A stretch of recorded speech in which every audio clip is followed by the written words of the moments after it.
Welcome to the Rebuilt Podcast. I'm your host, Jason Sykes.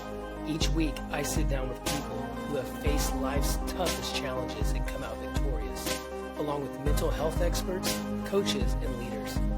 We explore powerful stories of transformation, faith, and practical strategies for building a life of purpose and resilience. This is the Rebuilt Podcast.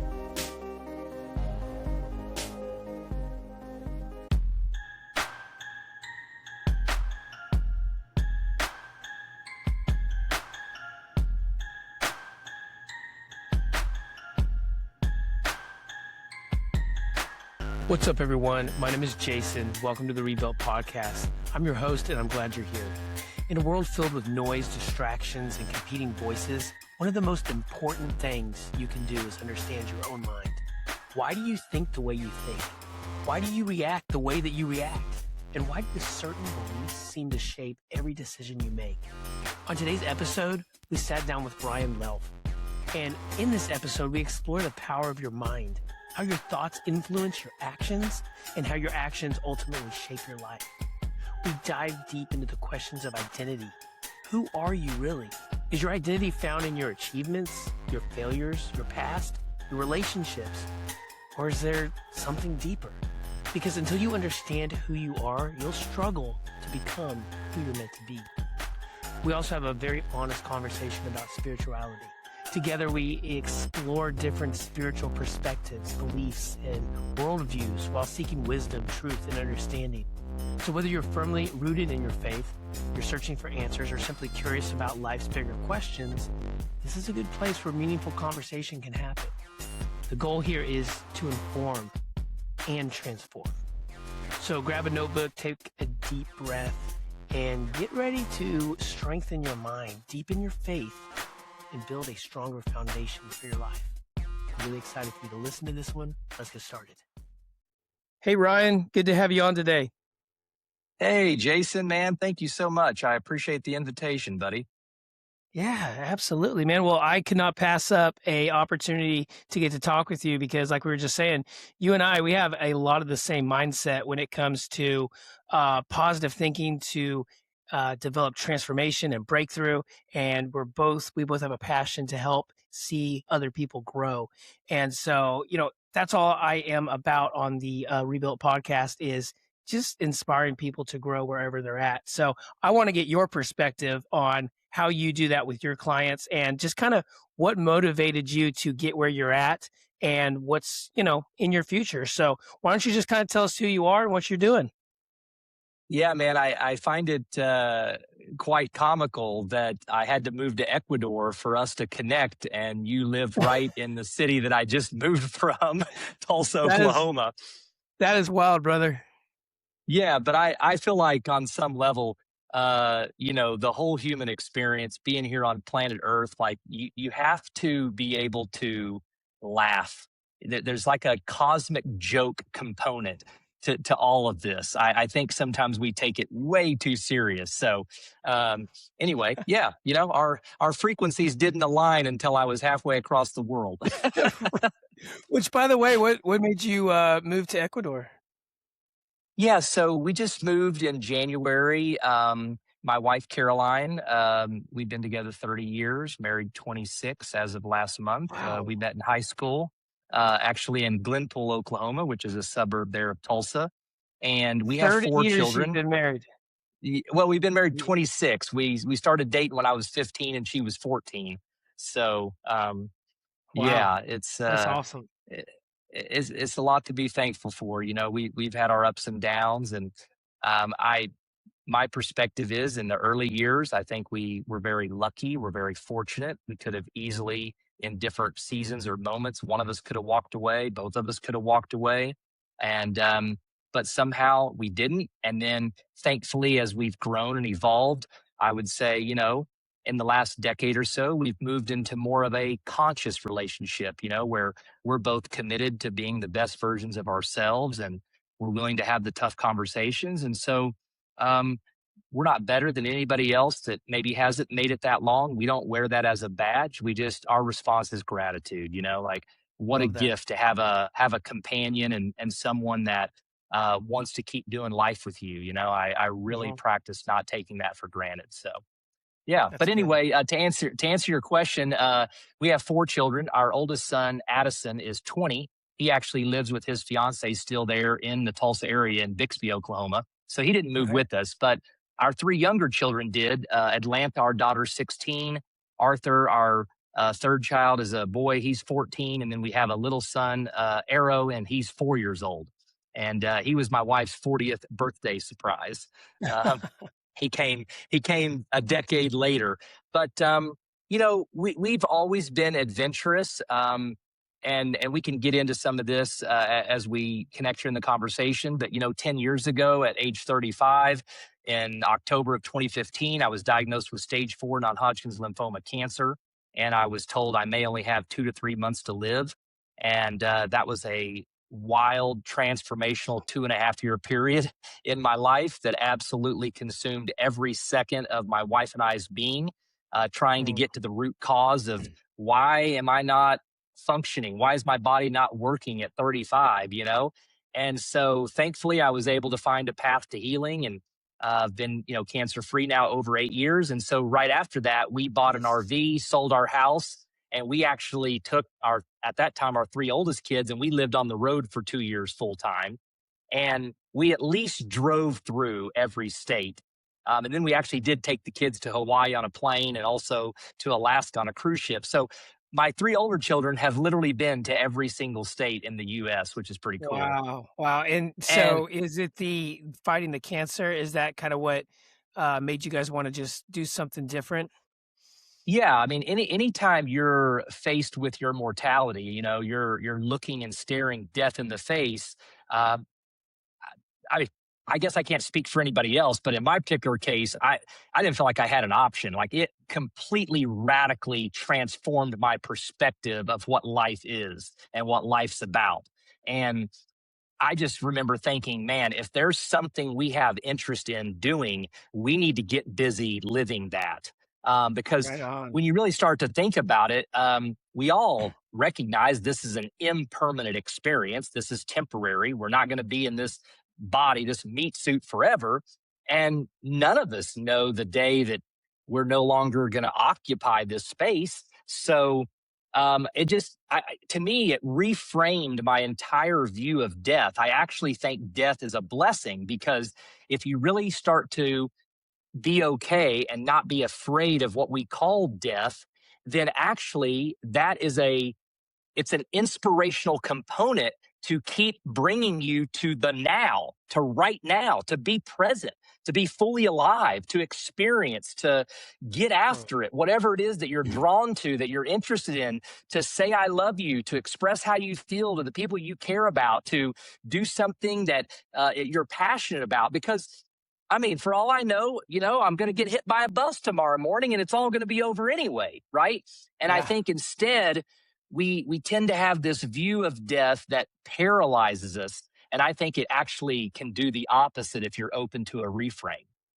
I love that. So yeah, so we've always been adventurous. We've always questioned things, and I think um, just different events have, continued to unfold in our life. And we were actually throwing around the idea about a year ago this time of maybe buying an RV again, since our youngest child, Arrow, who's only 4, had never experienced that. And now take what would be our 3 youngest kids. And our 2 older ones would have a different experience being teenagers now. And we were planning to go on the road again. But I'd become really close friends with a gentleman named Jake Stringer. Him and his wife Michelle and their 3 kids had actually moved to Ecuador from Kentucky between 4 and 5 years ago, and we just have, man, built a really powerful friendship of depth and really connected on a lot of ways. And in 2024, we launched a podcast together called A Podcast for Humans. And we did 42 episodes. We used to jump on. Actually, we just used Zoom. I wasn't even familiar with a software like Riverside. And so we just bonded. And I got to hear a lot about what has been happening to him and his family, and the transformation of moving into a completely different environment away from the energy of the United States. And so that was just always appealing. And obviously, I was getting firsthand information from someone that was on the ground in this community called Vilcabamba. And so, yeah, last summer, I said, babe, what if instead of living in an RV, I'm like, what if we just moved to Ecuador? And she looked at me like like I was crazy, which I don't know why, because this is only the 9,748th crazy idea I've had since I've been with her. You'd think she was used to it by now. And she said, you know what? Why don't you go over there by yourself and visit? And then we'll just see from there. And I genuinely, I tell you this, she really thought like I was just going to come over here. It was going to get out of my system. And I'm going to be like, yeah, nah. But instead I have this 3-week, unbelievably profound kind of spiritual healing, transformational experience. I can obviously share more if you want me to. I chose to do some psychedelics. I had some plant medicine and I had a 4-hour out of body experience one night, and it was unreal. And so when I got home, there's just nothing to say. I was just different. I mean, you could palpably tell that I was different. And it impacted my wife that within a few days so much, she said, you know what? I think I'm going to go visit. So then a couple weeks later, she came in October and visited for like 10 days. And about day 3, she called me and she said, this is home. I'm ready. Let's move. And so we put everything in motion and got out of our house there in Tulsa, and then actually moved in with my mother for the last couple of months and began purging and getting rid of things, and sold our vehicles, and basically came with about 800 pounds of luggage, which was pretty much all that we had left, and our 3 kids. And we arrived here in Vilcabamba on January 22nd. And I can honestly tell you, we've never been happier, man. It's just been a great move for our family. Wow, that's great, man. Well, I'm happy for you guys. That's a big step, man, and that's something that when you know, like she said, I'm home. When you know it's right, when it feels right, it makes you happy. I mean, that's the goal, right? And so props to you guys for having the courage to go chase that. So tell me more about your business. What do you do over in Ecuador?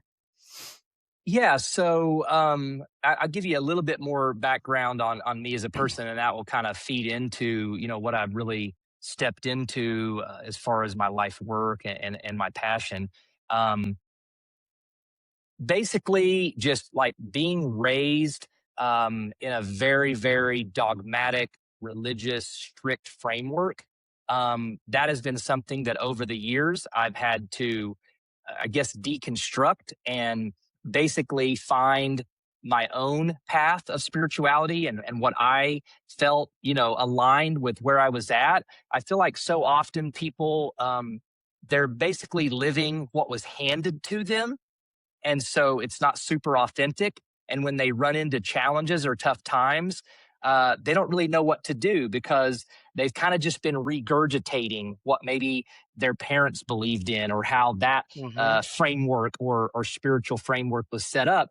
And Yeah. and they feel confused, they feel lost, like all of us do, and that can be very disorienting. So um, yeah, I think just the evolution of being willing to ask questions.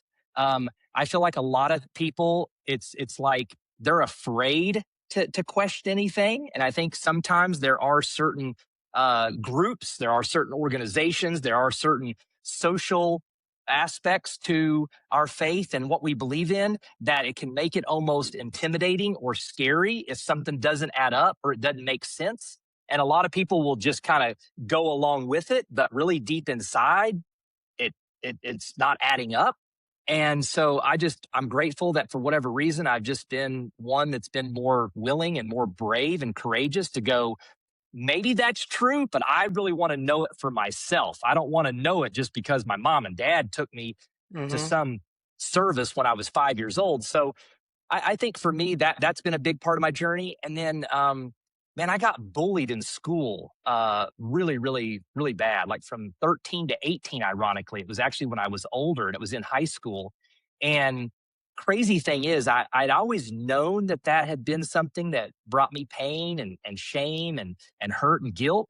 But on this trip to Ecuador in September, when I took some plant medicine and I kind of had the out of body experience, the medicine actually took me in reverse and kind of had me stop at these pivotal seasons during my life. And I would say the most powerful one was that 5 year stretch. And what I discovered is it basically took me into what I'm going to refer to as cellular memory, meaning these memories that came up while I was on the medicine were so deep into my cells that I can't even tell you I had consciously remembered them until that night. And what happened is I had about a 45-minute release of all that pain, all that anger, all that hurt. And I'm getting chills right now just telling you this story. I said out loud every single kid's first and last name that ever did anything to me. And I'm telling you, Jason, I haven't interacted with any of those people in 25 or 30 years. But the memory of even their exact name was stuck at a cellular level in my body. And so those kinds of, events. And then, of course, I get married young, and then, we have children, we have a miscarriage, we file bankruptcy. I have all this business success in my 20s. I build a big 6-figure income. It looks like everything's going great on the outside. And before I know it, I am so distraught and so miserable on the inside, making $25,000, $30,000 a month in my late 20s, that I write a suicide note. I'm not even sure if I want to be here, And so that leads to total depression and collapse. And I go from, being way up here financially all the way down to being on food stamps and living with family in my early 30s with 2 young kids. My wife has a really difficult miscarriage. I am just everywhere, if you can imagine, which it sounds like from your story, you definitely can. And then age 35, we've now got 3 young kids, and I start having night sweats. I start having swollen lymph nodes. I get these horrible headaches, and it leads me to go and have some MRIs done and some scans. And in October of 2015, at age 35, the oncologist says you have stage 4 B-cell follicular non-Hodgkin's lymphoma cancer. There is no cure. This cancer is going to kill you, and it may be as fast as 2 or 3 months. Wow. And my whole world stopped. And everything that I had thought was true up to that point had to be put on the altar of, I don't know what's caused this, but I sure as heck want to find out. I had no idea if I could overcome it. I had no idea if I could find a path to healing. But my mindset and my attitude was, well, they're telling me I'm going to die anyway. What do I really have to lose? And so my wife and I just dove in, and we started exploring everything from alternative treatments and therapies to visiting hospitals in other countries that offered things that weren't available in the US, to going deep within and discovering things like quantum physics and how consciousness works, and this huge connection between your emotional trauma and well-being and how you feel about yourself and your identity. And, I just started unpacking all of it. And it was a 2.5-year journey. I almost died 3 times. And on the other side of it, man, here I am, and it's led me to my life's work and passion. So I refer to myself as a real life coach. And the reason I use that terminology is I tell people the things that I feel like I can walk people through, the things that I can help them discover for themselves that can be transformational in their lives. I learned them in real life. I learned them at one point when my life was hanging in the balance. I didn't go to school for this. Now, I've been to life school, and I have definitely benefited from many wisdom teachers and healers and spiritual leaders and books and podcasts like yourself and all the people out there. I'm so grateful that have chosen to share any knowledge or any wisdom or anything that I was able to glean something different or give me greater insight. And I tell people, listen, I went on a journey. I went on a journey from living in dis-ease to figuring out what it would look like to live at ease. And so, yeah, I run masterminds. I do one-on-one coaching, and I'm going to start running some live retreats later in the year. And I work with women, and I will work with couples as well. But my favorite person in the world to really work with, and my niche is high achieving men.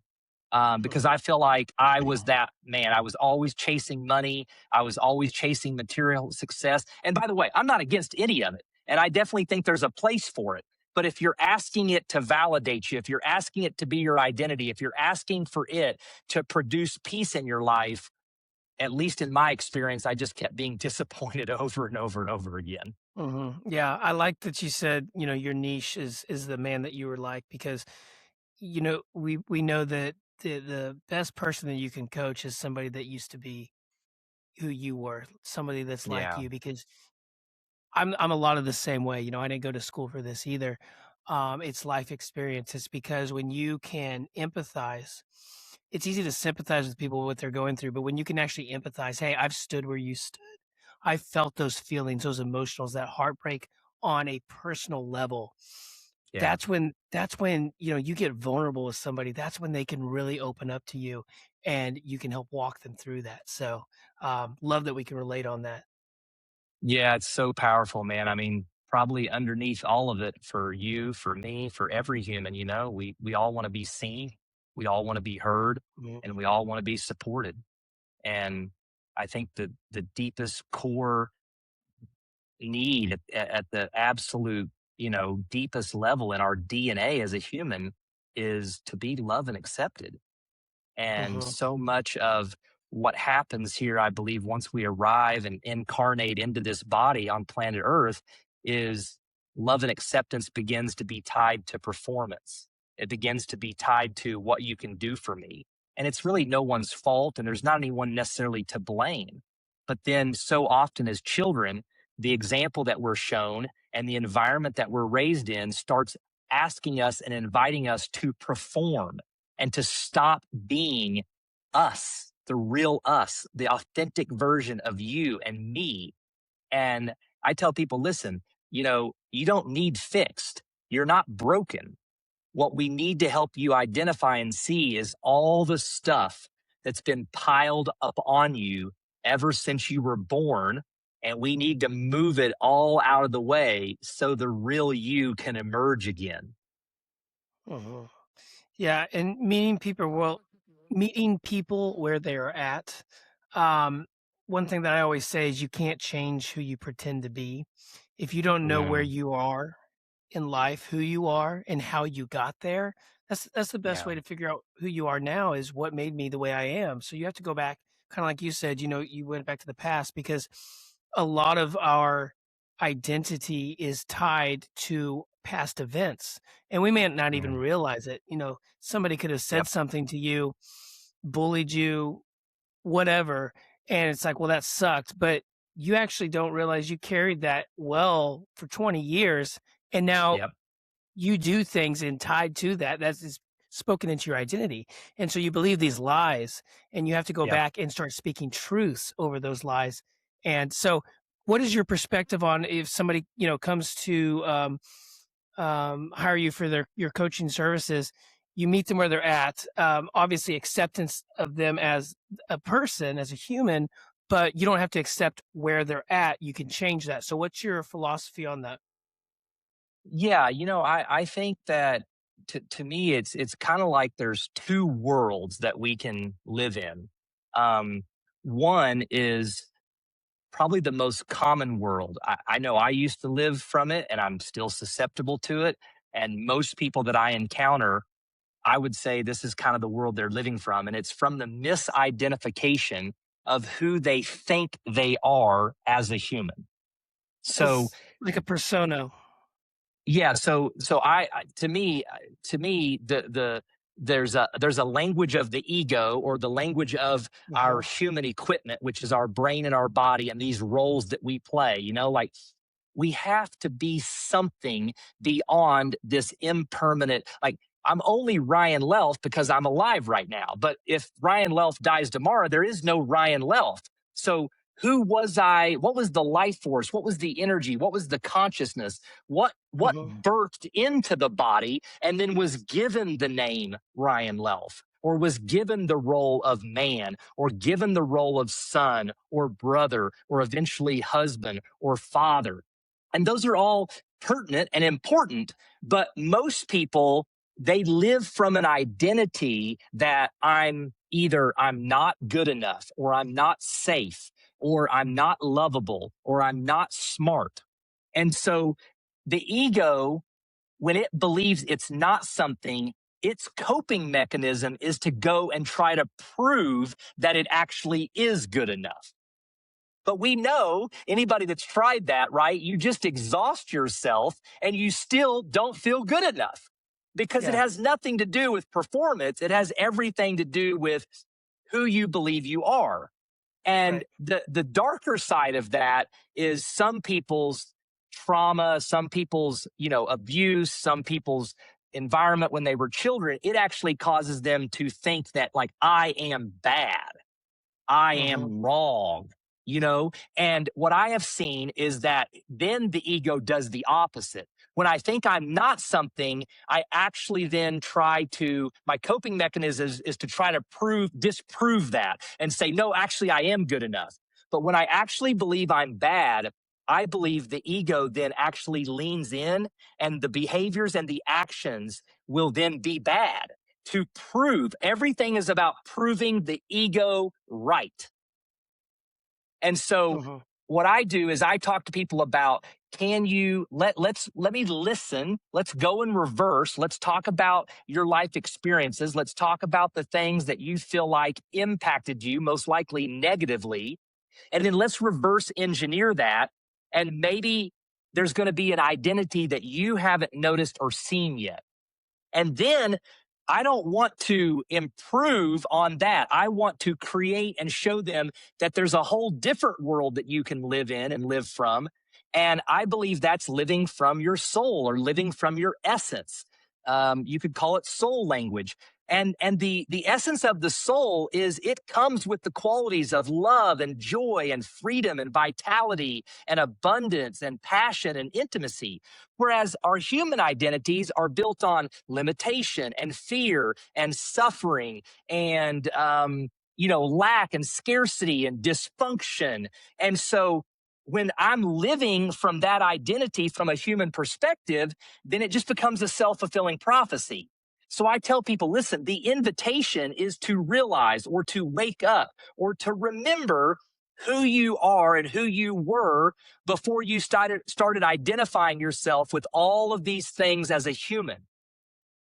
And it's really more about letting go of the false identities, or the lies, as you talked about, and stepping into the realization of, like, yeah, I am freedom, I am peace, I am abundance. That's who Mm-hmm. I was before I got the programming and the conditioning to make me think that I wasn't. Right. Right. Yeah. No, that's very good. And you're I'm really enjoying this conversation. It's a side that we don't usually talk about. It's more of a secular level. As I've told you, my podcast is more faith based, which is fine. But from the secular level, this is actually really good, because a lot of them still align.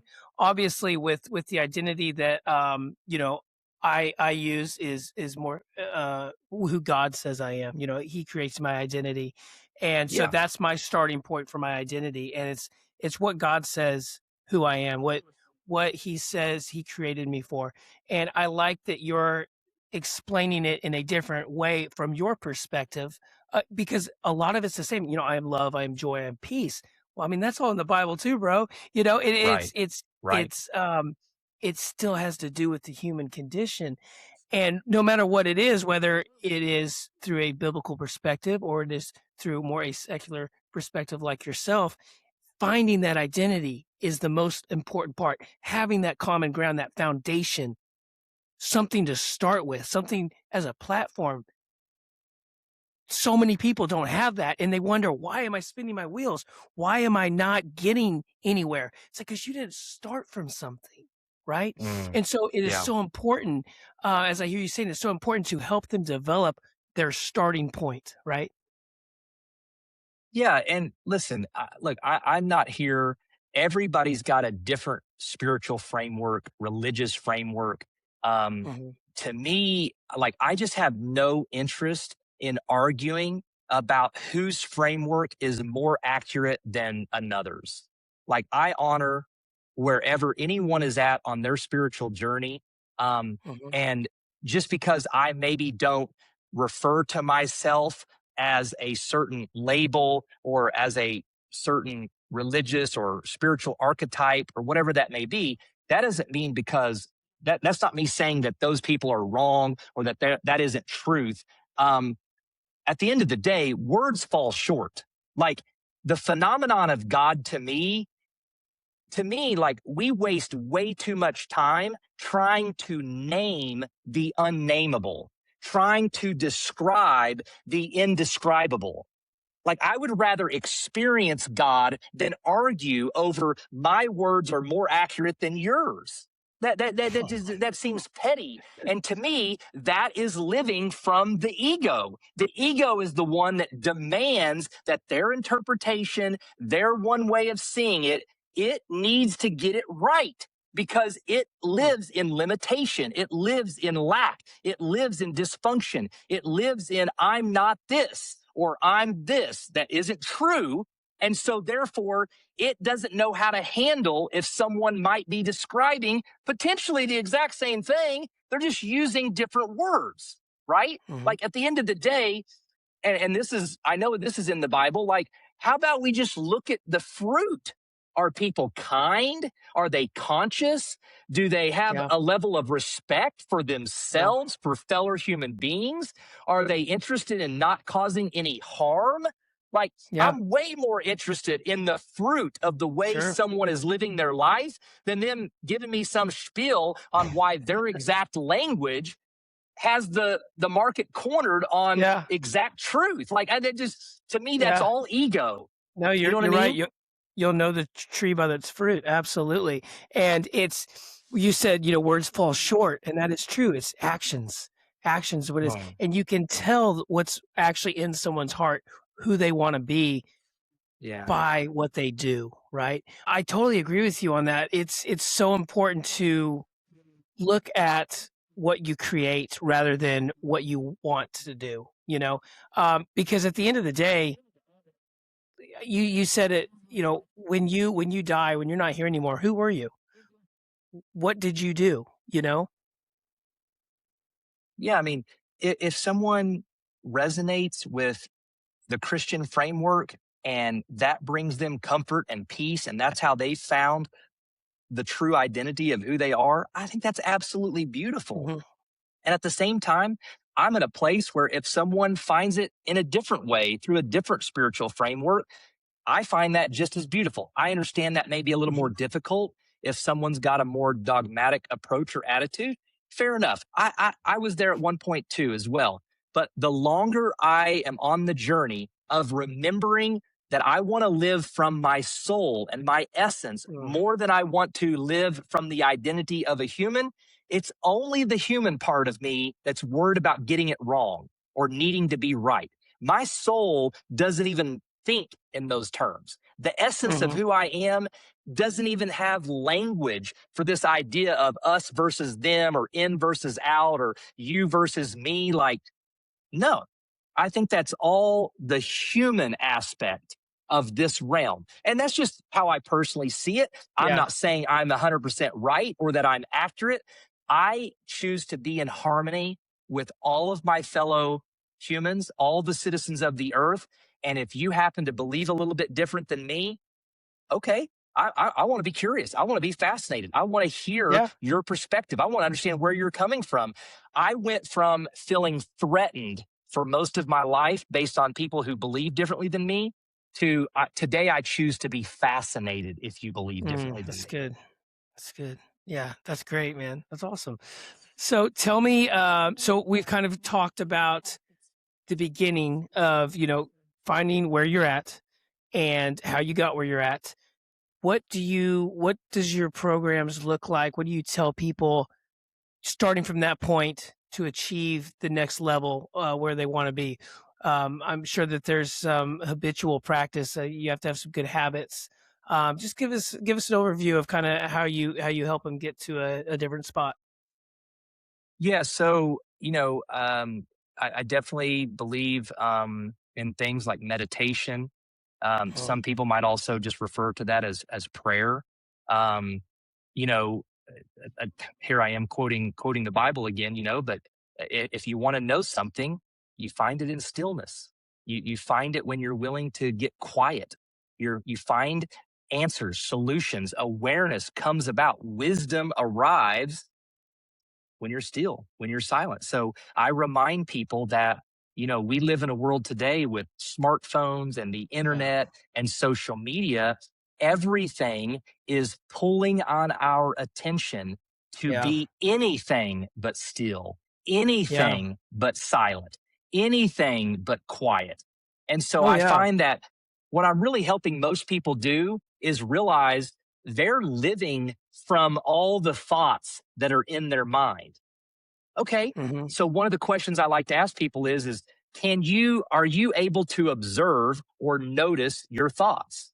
Like I'll just ask you, Jason, are you able to notice and observe that you're having thoughts? Sometimes. Right. Not. But here's the key. The more you practice it, the more this will come alive for Yeah. you. So the reason I think this is such a big thing is because once you have the full realization that you can notice and you can observe your thoughts, if Hmm. that is true and that is possible, then how could you ever be your thoughts? Because if you are your thoughts, you would never have the ability to notice them. Hmm.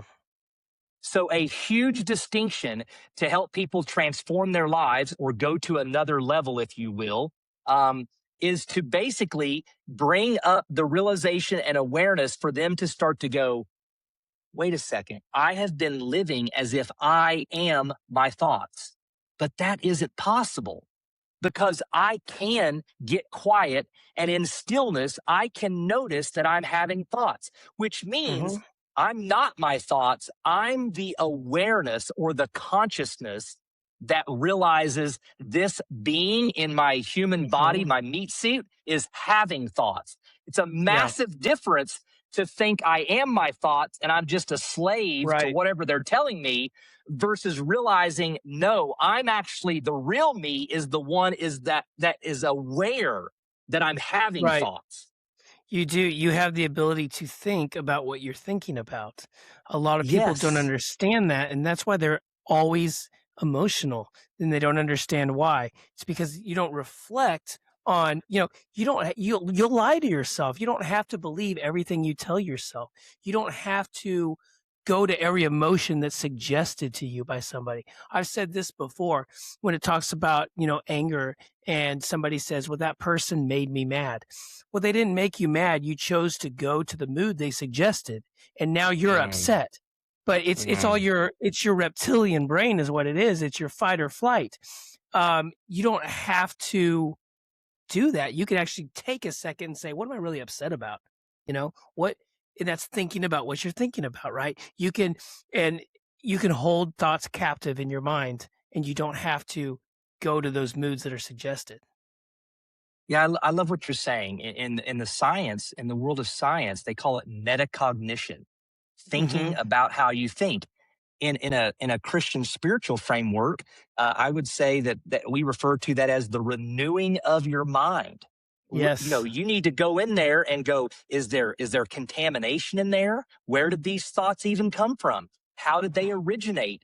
Oh wow, if I start thinking back when I was a kid and I start thinking about some of the things that I was exposed to and I was around, and some of the things that maybe were even imprinted on me or embedded in me, an operating system that I didn't ask for, and it got installed.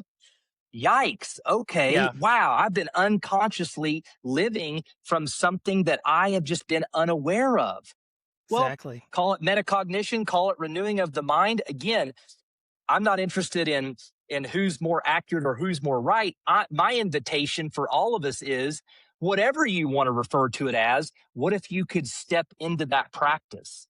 What if you could Mhm. start to bring consciousness to I think most people are living in unconscious reaction. They like, if you go into a restaurant as an example, okay, and the next thing you know, some person just walks by your booth, and maybe you're there with your spouse or your family or a friend or whoever, and they just look at you and they're like, "Man, you're an absolute jerk. I can't stand you." And you're thinking, I don't even know this person, right? Like Yeah. we could go through a whole scenario that based on the place that someone has journeyed to, it's going to be a lot different based on how they respond. Like someone who's Hmm. been learning about themselves, someone who's been growing, evolving. Maybe they've been in some different coaching programs, they've been listening to podcasts, they're really seeking transformation. They're probably not going to have the same reaction as a high majority of people who just live in unconscious reaction and literally have almost no control over how they react when something kind of wild or sporadic like that occurs, which we all know weird things like that happen sometimes.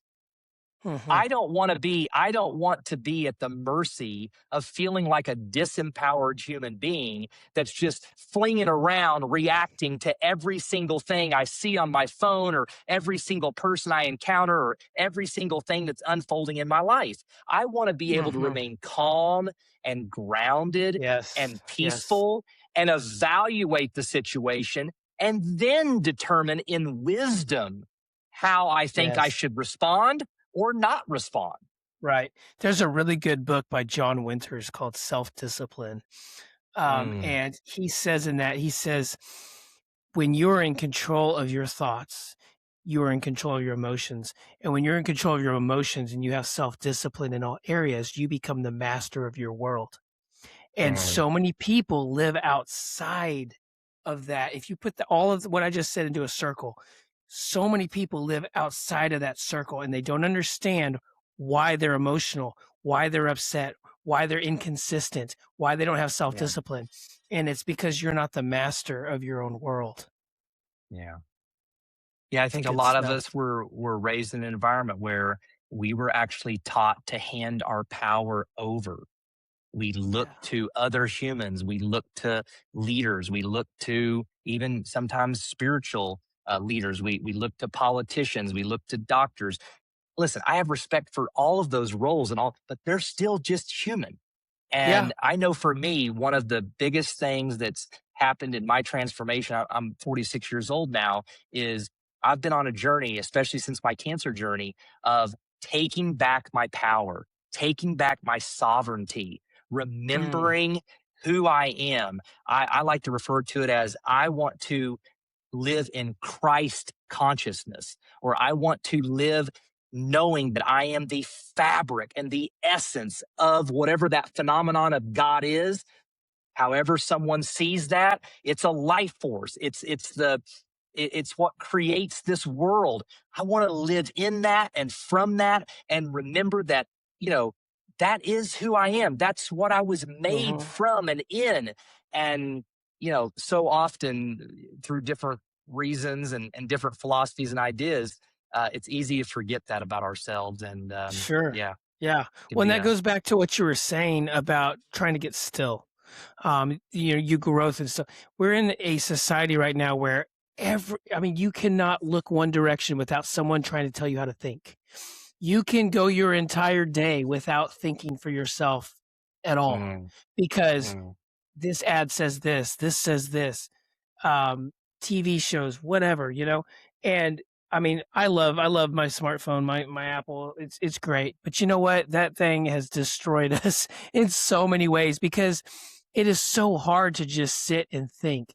And speaking of Apple, it's ironic because they produce this machine that takes up so much attention of people's day, but I don't know if they still do this or not, but they used to do this where they would take their executives, the creative team, and they would sit them around in a conference room, and they would take out any type of electronic, no music, no anything, and they would give them a notepad, and they would sit mm, there, I think, for an hour or two, and they were not allowed to talk, and you literally mm, sit there and you think and you write and mm, you fill this mm, notepad, and at the end of the time they go around, they say, what are your ideas? What did you think about?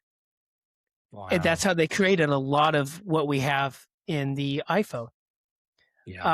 And it's just Wow. amazing when you are alone with your own thoughts. I mean, I'm a big journaler. Yep. I have a morning routine. I love to get up. I exercise. I sit and I meditate. I contemplate and I pray and read my Bible, and then I journal. Sometimes I do it Yeah. outside. Most of the times I do it in this little chair behind me right here. Yeah. And I just think, and Mhm. I think about my day. I think about my goals for the day, my schedule. I'll review my calendar, but then I just sit and I think. And Mm. it just puts me in a mindset of, number 1, I tell myself I'm a winner. I can do this.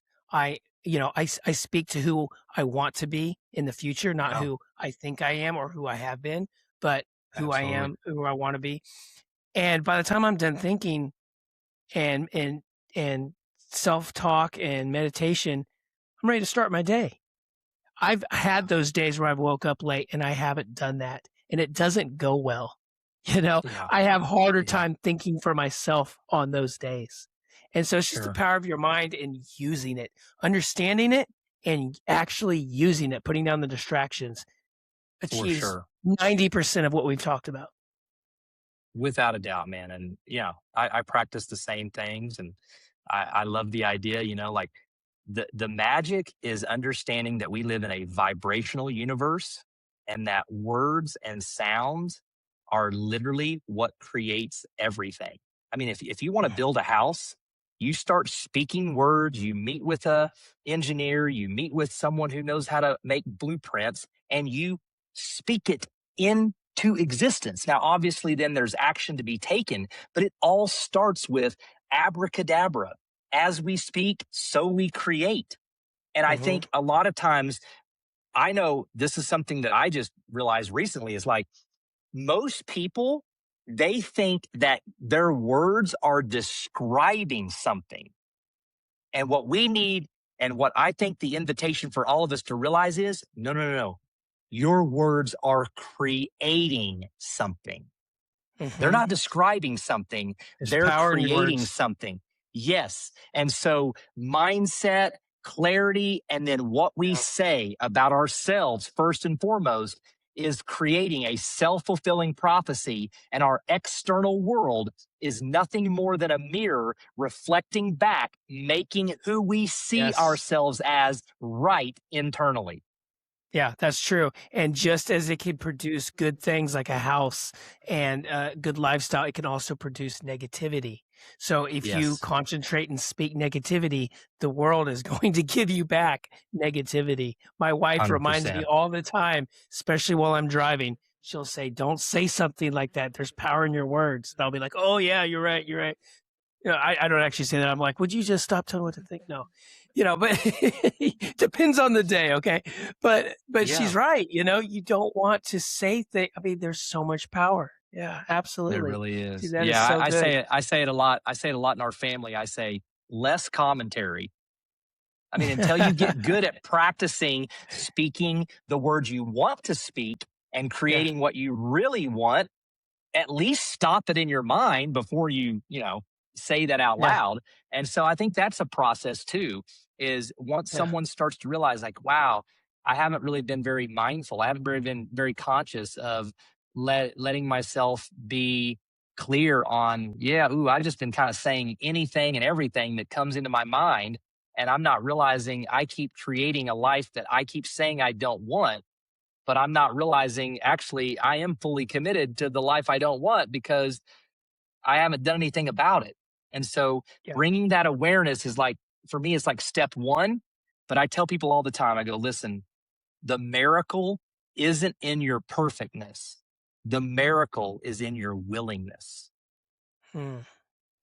Yeah. And that That's good. guided me during my cancer journey.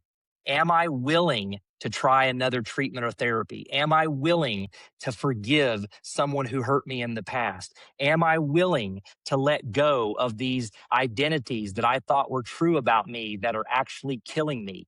Am I willing? I don't have to be perfect. It doesn't mean I'll never have doubt again. It doesn't mean I won't have a weak moment, but the miracle was in the willingness, not my perfectness. That's good. Yeah, I love that, man. That's awesome. Man, we talked about some really good stuff. I do want to ask you before we go, though, what is it like in Ecuador, man? How is that going? What's your favorite thing about living there? I don't know much about Ecuador. Give me a kind of a description about what your day-to-day life is out there. Yeah, so we live in a little community of about 5 or 6,000 people called Vilcabamba, Ecuador. We're basically in the Andes Mountains, so we're in southern Ecuador, That and is beautiful. it's perfect climate. So it's pretty much uh, 60 to 80 degrees year round. Most days it's around 70 to 75.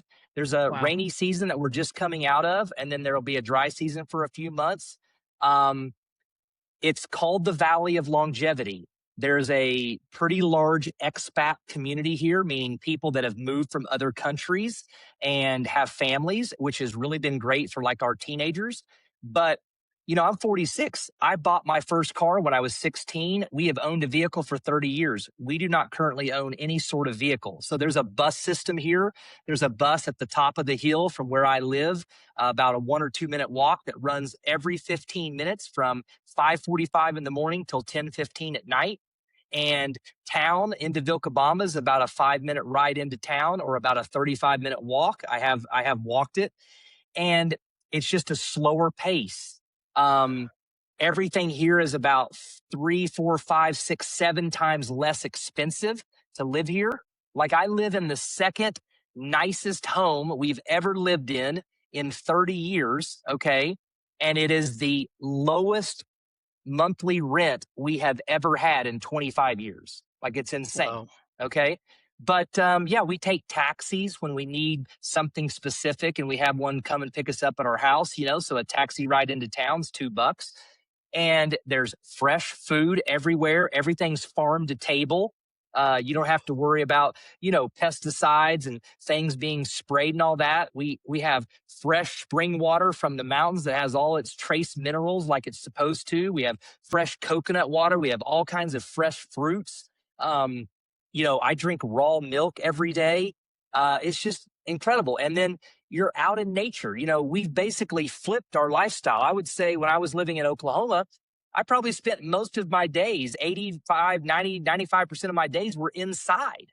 I spend easily half, and most days I'd say 75 or 80% of my time I'm outside. I work on my laptop on our porch. I sit in our hammock chairs and do videos or build content or have Zoom calls sometimes. Like it's just radically shifted the pace and the energy. And for us, it's really revealed a lot. And I wouldn't be saying anything that my wife wouldn't share with you, but you know my wife hasn't had as many extreme things, I would say, other than, of course, observing them in me, but for her personally. But she's dealing with frozen shoulder, and she has very limited movement right now in her left arm. And it's been like 3 months. And she had a Oh, very stressful year last year. Some things I take responsibility for, some were through her career. And then she's also starting to realize there's some residual left over of just having to be my full-time nurse 10 years ago and being so on like high alert on whether or not she was going to be a widow and a single mom and all of that. Anyway, what's so fascinating is she's been seeing some practitioners and some healers, and she had some blood work done. This environment has slowed her down so much that she's discovering, she's unpacking things that maybe even go all the way back to her childhood. And so this environment is very healing if you're open to it. Now, what's funny is we talk to people that live around here. Some people move here and it's too confronting and they can't handle it and they leave. Like it really invites you to face yourself and to huh. really look at your unconscious patterns and the things that maybe your busyness kept you from realizing. And it's just been such a magical change for us. It's not a perfect place. There are elements and aspects that are a little more difficult here.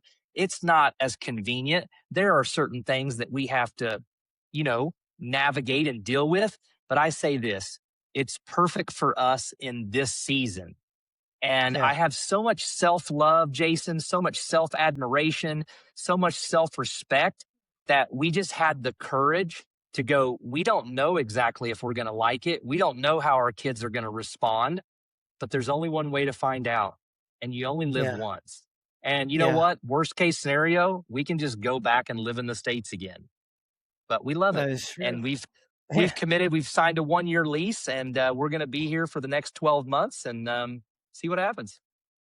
Man, well, that sounds very exciting. I'm very happy for you guys that you're happy there.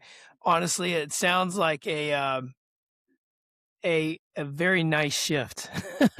I'm really into nutrition and Mm. all the fresh food you're describing. I'm Yeah. hungry, my mouth is watering, and I'm about to go Hmm. eat stuff that is, organic from Sprouts, and it's as good as I can get. It's nothing compared to I what you're know. getting. So I got a little bit of jealousy there, and then and then the simplistic of the lifestyle just seems amazing. So totally happy for you guys. So excited that we Thank you. connected. So excited that we had this conversation. You're a man of wisdom. Thank you so much for sharing your insight.